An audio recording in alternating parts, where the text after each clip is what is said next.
the first question on the chat function is, are some mushrooms much more nutritious and medicinal than others? Yes, some of them are. So, and these are the ones that I mentioned already, which is chaga itself, reishi, lion's mane, turkey tail, and I'm sure there are a few others, but there will be more discoveries in that sector, I'm sure, as you saw from the numbers. Why is it like that?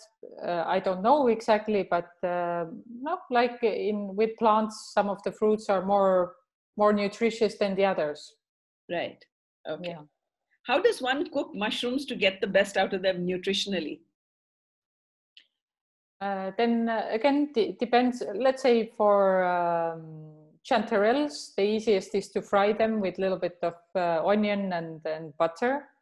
Not sure how available chanterelles are in India, but anyway, if you get a hold of them, they are beautiful mushrooms.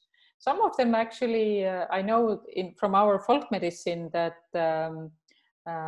some people do make extract from chanterelles as well, based on ethanol. So they are quite nutritious them as well. But the mainly either just for eating, it's heat treatment. I mean, boiling or frying. And for more medicinal purposes, then it's extracting with water. That means maybe not boiling, but heating them up to 70 degrees for a long time. Mm-hmm. And the other option is then to keep them over some time in ethanol, and then just drink it. All right. There's another question from Mr. Subbarao.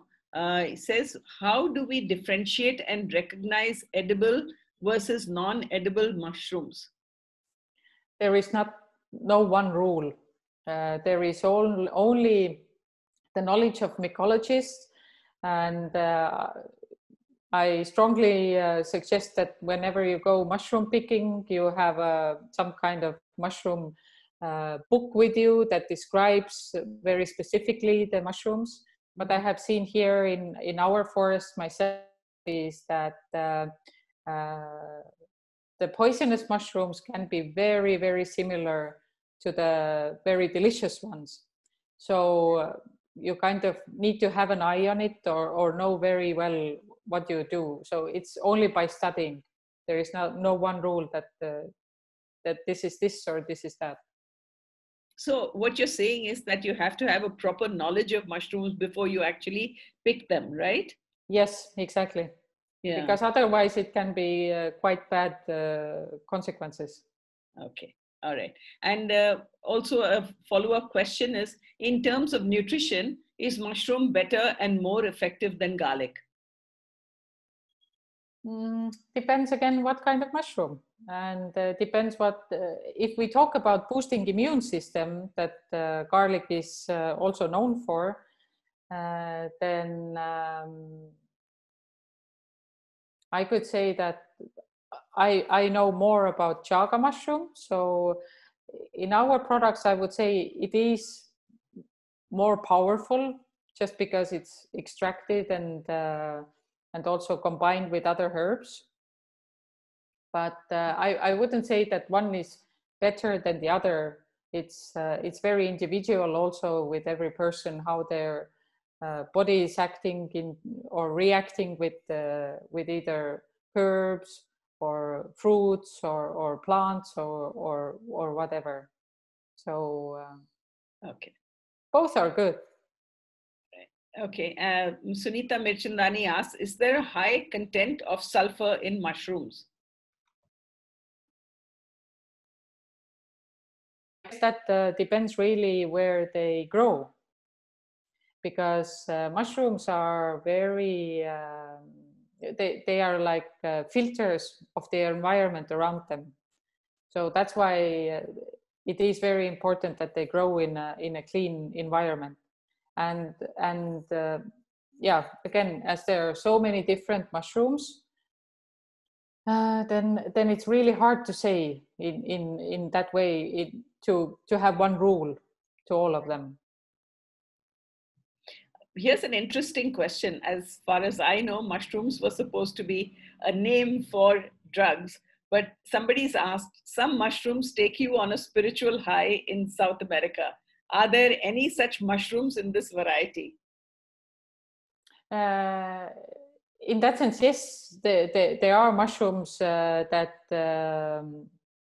give you hallucinations, and that's how they use them in South of America. And probably in other cultures as well, who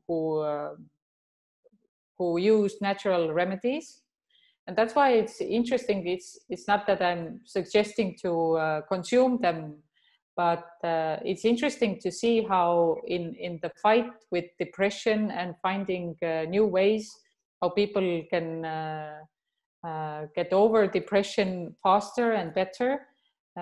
So the last two companies that I mentioned in my last slide, they're doing exactly that. They are working with psychotropic mushrooms to find ways how to fight with depression. So definitely, from these old cultures, like in the Amazonas they have, and many other places in the world, there has been something that has helped people probably.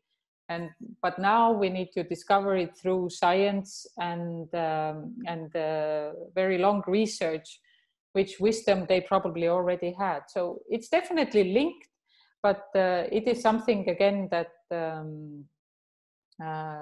can't be taken very easily, in that sense that let's just get high, but rather, understand how it can really help people.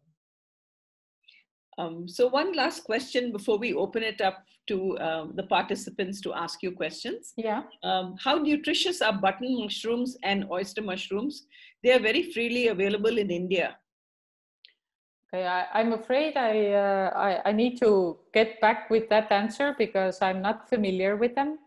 Okay. As I said, I'm not a mycologist. I'm only discovering the mushroom world myself as well, and within our company, in our work. But definitely I can find it out from our good cooperation partners or my colleagues. Okay. All right. So somebody's also asked about grilling mushrooms, and I think that is the same answer that you gave earlier, which is that you heat mushrooms and then they're nutritious, right? Yes, exactly. Okay, fine. Yeah, grilling is a great way to prepare them. All right. Okay. So are there any other questions? Would anybody like to ask any questions on what we've spoken of so far? Eva? Yes. How do we bring your chaga mushrooms into India? Well, we have had many attempts, but haven't found a good partner yet. No, but can we grow them in India, or the temperatures don't suit? No, the temperature, I mean, maybe in the mountainous part, but you need a birch tree and the cold winter. So can we process them in India? Because you said there are 2 or 3 kinds of processes which go.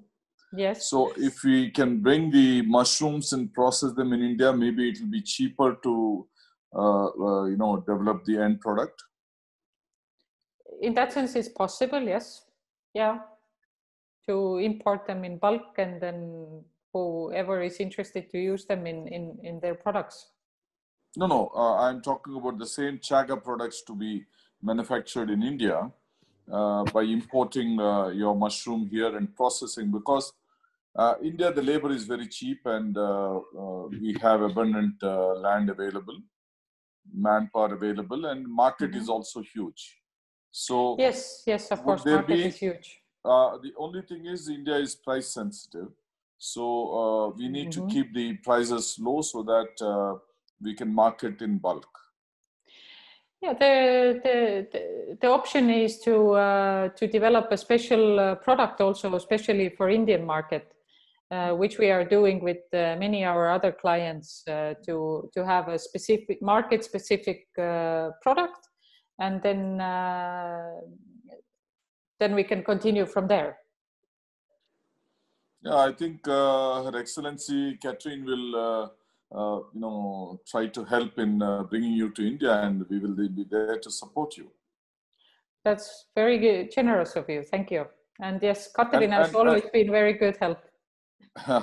And one more question. You know, since Estonia has a lot of forests and where you are having these birch trees and all those things, yes. I would also pose this question to Ambassador Catherine. You know, how easy or how difficult is it to buy a piece of forest in Estonia?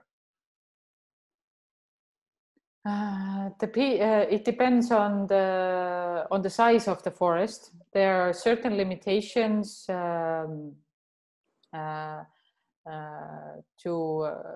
forest is agricultural land, defined as an agricultural land. So a company founded in Estonia has to be in the business for some time before they can buy, let's say, larger pieces. Privately, there is no limitation. So, but these exact measurements or the structure and of the regulations, I'm sure. Maybe Her Excellency find out. Excellency and Praveen will answer that question later. But the last question I have is, you know, is there a possibility for us to invest in your company? Absolutely. If you, I can share, if the organizers can share later, and I can give you directly also information about, we just in April finished a very successful fundraising round in a platform called Funderbeam. It's an international crowdfunding platform based today now from Singapore, but founded in Estonia. And there is a trading market there. That's one option until we announce another investment round, because that little bit takes now time to get us on a second level, and then start to look for new investments. Great. Thank you so much. Yeah, thank you. Any more questions? Anybody? You can unmute yourself, or you can put it on the chat. Good evening, Eva. This is Praveen here. Hi, good evening. Thank you for having me here. Very welcome. It's an honor to have you here to present a talk for Rtambhara. My question is something similar to what my honorable colleague, Mr. Suresh Chukapalliji asked. Will Chaga be open to the idea of providing technical collaboration for a project in India which could produce in volumes and meet the requirements, domestic requirements, and also to that of the neighboring regions, say Sri Lanka, South Asia, something like this? Yeah, I mean, of course, we are open to new frontiers in widening the business, and as I said, we are doing that already. That we are developing specific products to specific markets. For example, even for Sweden, we do something a little bit different than our original products are. And once the business case has put together, then we can see what is the best way to move on with it. Thank you. In my view, yes, it has got a very high potential, given the organized sector in hospitality over here, because through your specialization, when the large hotels and other platforms understand in depth about the offerings and the quality of your products, so it also facilitates them in return to offering to their customers. So I think there's a huge potential. Thank you. Yeah, absolutely. I agree with that, and we are very happy to explore these options further. Thank you for your interest. Eva, you had talked about, you know, in your profile there was something mentioned about wellness. You have something to do with wellness as well. Can you tell us a little bit about that? Yes, well, actually, me and my partner, we have visited a few of the wellness retreats in India, and we had a very great experience there. which made us realize also that once you have a very busy lifestyle, how important it is to take time off and really kind of give a proper maintenance to your body as well. Not only body, but the mind too. And as we are mostly based in Estonia and we have our summer home on one of the islands, then we had an idea that to build a very small boutique wellness retreat also to the island, because, and well, that idea came sometime before the COVID has changed the world. Right. But let's say post-COVID world will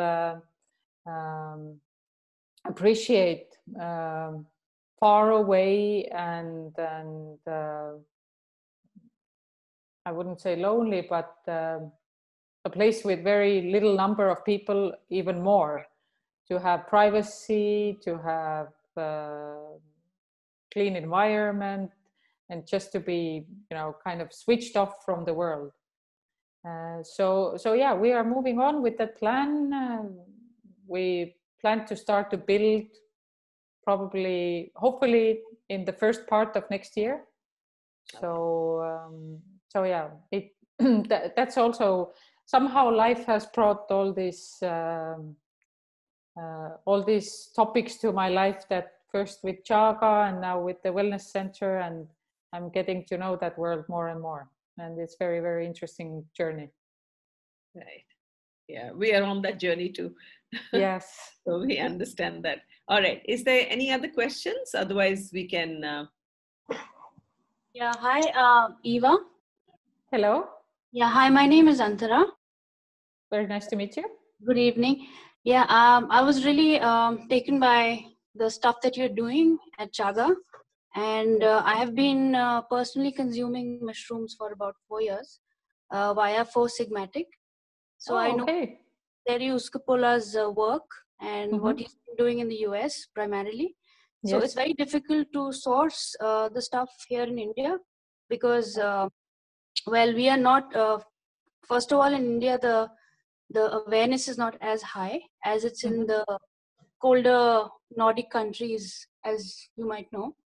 But in terms of the product itself, like we're used to having mushrooms more as a garnish, you know, as a side dish. But medicinally, I mean, a lot of people who are aware are taking cordyceps and chaga.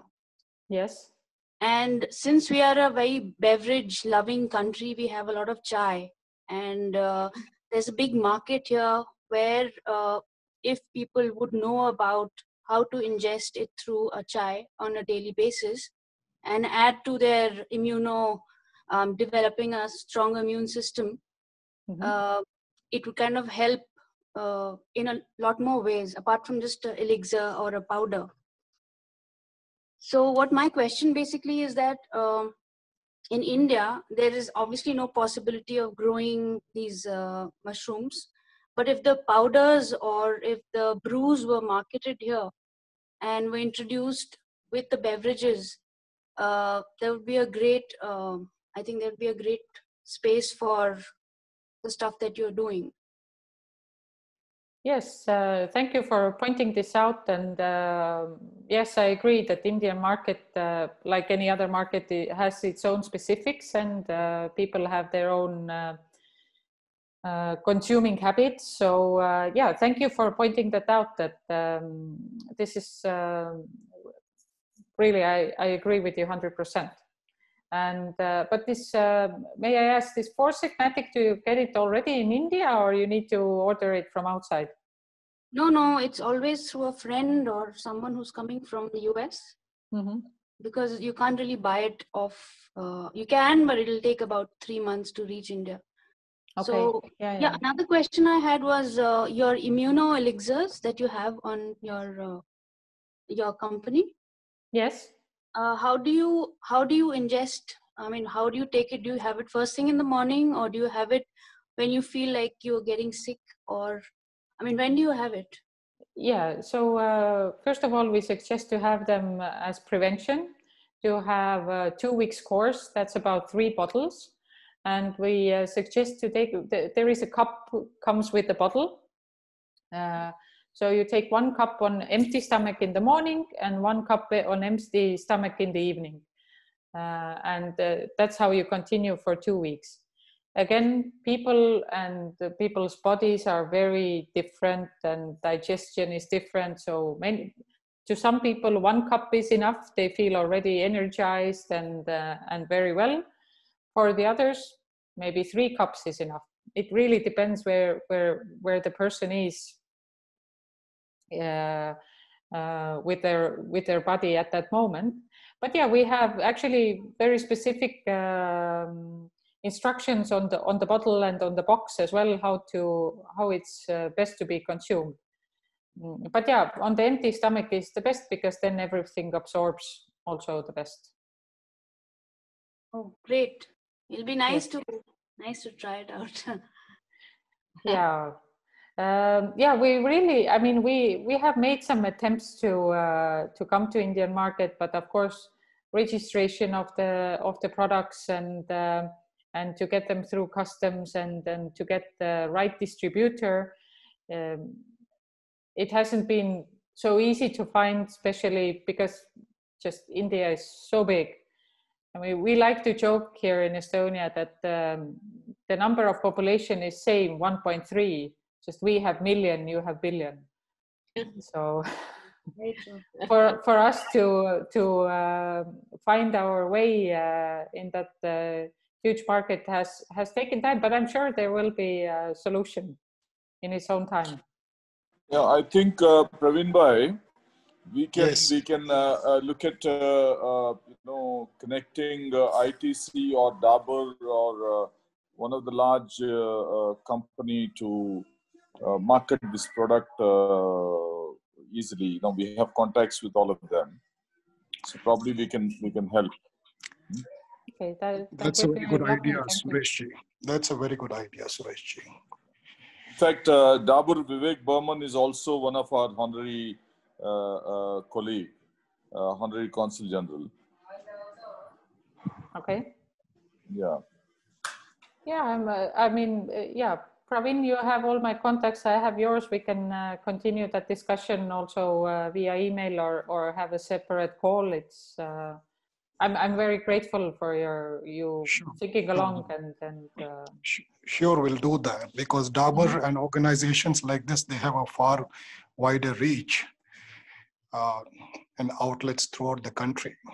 Yeah, and ITC also, they have a huge network, and recently, about 2 years back, they bought Be Natural. One of my friend owned that. They were natural juices. Okay. So they bought over and they are now marketing that across the country. ITC is the 3rd or 4th richest company in the country. Yes, so, yes. Yeah, so they're into consumer products. Mm-hmm. So we can try and work on that. Yeah. Hello. Yes, Praveenji. Hello. Okay, so are there any more questions? There are a couple of questions here on the chat. What are magic mushrooms? And somebody asked if there are dried and powdered mushrooms in the market and which can be added to tea. So I'm not sure you would be able to answer that, Eva, because you don't know the Indian market. Yes, unfortunately, I don't know about the Indian market, yes. Yeah. And, what are magic mushrooms though? So magic mushrooms are basically mushrooms that people that give you hallucinations. Okay, all right. Yes. Okay, okay, fine. Okay, so we are. Vinaji, I would like to acknowledge the role of my honorable colleague, Mr. Soni Aswani, the Honorary Consul General of Estonia in Singapore and Managing Director of Tolaram Group of Industries, for formally channeling my request to have Ms. Eva Maran as our guest speaker today. Thank you very much, Soni, for this help which you have provided to Rtambhara. And we also know about your upcoming wellness retreat in Estonia along with Ms. Eva, and we wish you all the best, and we would like to explore synergies between Rtambhara and this upcoming retreat. Yes, thank you so much. I'm sure we can continue that discussion as well, and there are many points that are similar, and we can collaborate. Thank you. Over to you, Binaji, for with a formal vote of thanks. I think there are lots of opportunities to be sort of explored. So thank you so much, Eva, for being here and taking us through this world of mushrooms. All we know in India is just the button mushrooms and oyster mushrooms that we see in the shops around us, and we consume those without knowing what kind of immunity boosters they are actually. So thank you so much. It's been very, very revealing, and it's interesting to see the size of these chaga mushrooms. You know, they really come up as, they're very huge. Yeah, they can be up to 10 kilos even, or more.